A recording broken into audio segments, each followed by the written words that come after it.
Hi guys.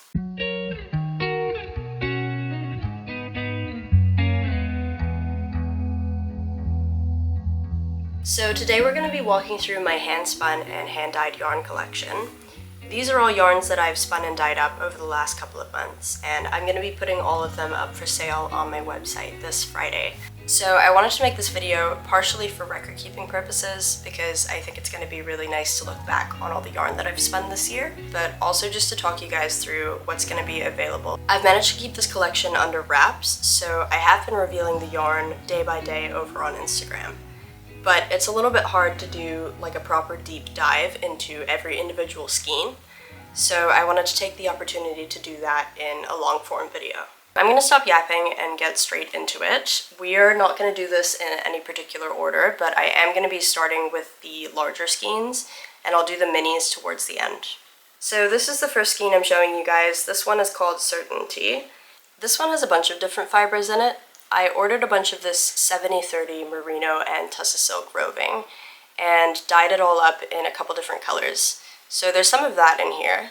It's also got regular merino, like just pre-dyed from the store. Some hand-dyed silk noil in here and some Corriedale that I have lying around from when I first started spinning. I applied it with a silk mohair. So it's super pretty. I'm really happy with the way that this one came out. And I was trying to perfect my spiral plying technique on the wheel. I think I managed to do okay. Next up is this one. It is called Light Being. I chose the name because I feel like it looks sort of alien. And this one has Corriedale, merino, tussah silk, silk thruster, teeswater locks, and sari silk. So this is a whammy of a skein. It has a lot of different fibers in it. It's 54 grams, so there is quite a lot of it. And this one was something of an experiment. I really wanted to try using up some of the neons I had in my stash. It was one of the first yarns that I spun for this collection, back before I knew that I was creating a collection and what the collection would be called and all of that good stuff. So it is a little bit different than the others. If you want something that is unique, then this is the one to go for. So I said I wasn't going to do this in any particular order, but it seems like my brain wants to order things. So yeah, if you notice a pattern with the yarns that I'm picking out, sorry. This one is called Recover. I picked the name because I feel like it's just sort of soft and comfortable.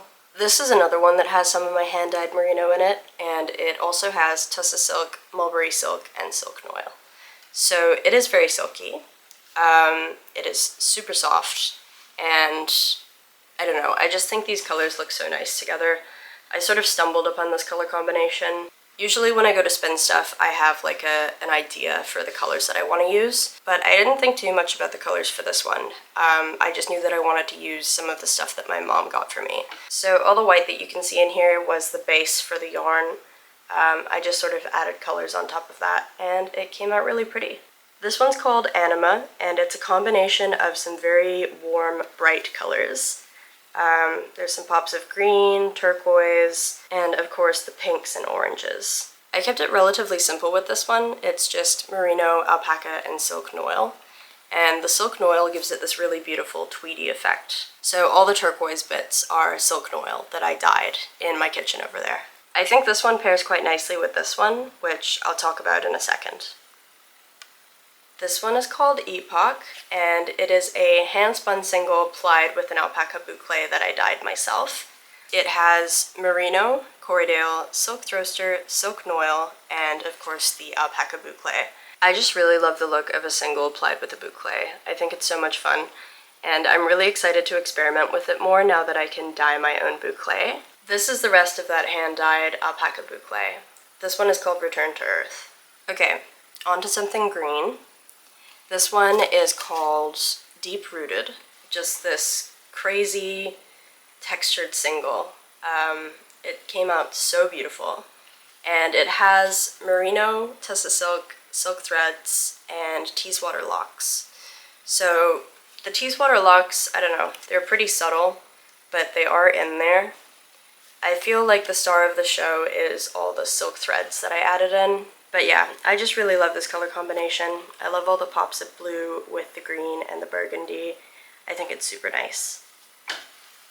Okay, This one is named Anemone. I always say that word wrong and spell it wrong. I did that on my Instagram reel about this skein. This one is merino, some of which is hand-dyed, tussa silk, silk throaster, silk noil, and teeswater locks. And it is super pretty. I love this color combination. I think it's like one of my new favorite color combinations with the orange and the teal. I just love the skein. It's super textured and fun. The next one I want to show you guys is called North, and I actually spun it on my drop spindle. So yeah, this was before I got used to my wheel, and it has merino, corriedale, tussa silk, silk throaster, and teeswater locks. This one is super squishy, and it's actually one of the biggest, if not the biggest, skein in this collection. I forgot to write it on the label, but this one has some hand-dyed merino in it as well. So yeah, it's another one of these special skeins. And you guys can probably see, but I used a lot of locks for this one.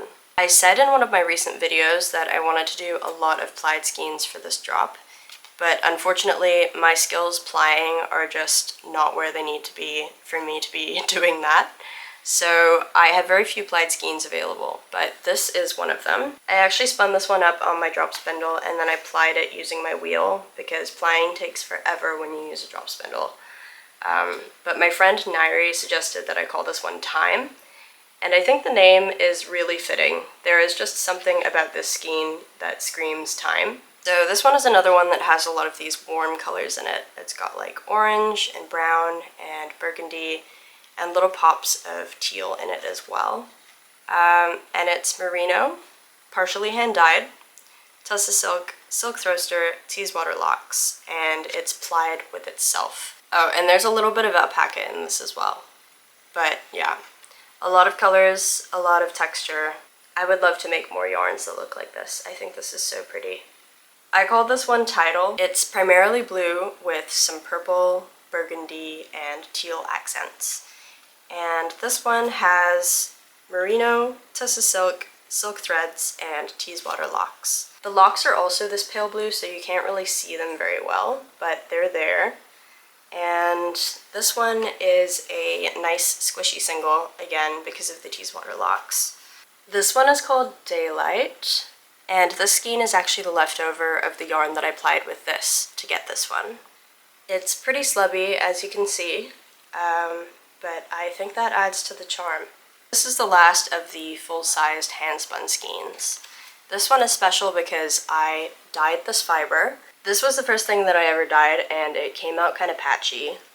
There's a lot of white in here, but I feel like it spun up pretty good considering how bad the dye job was.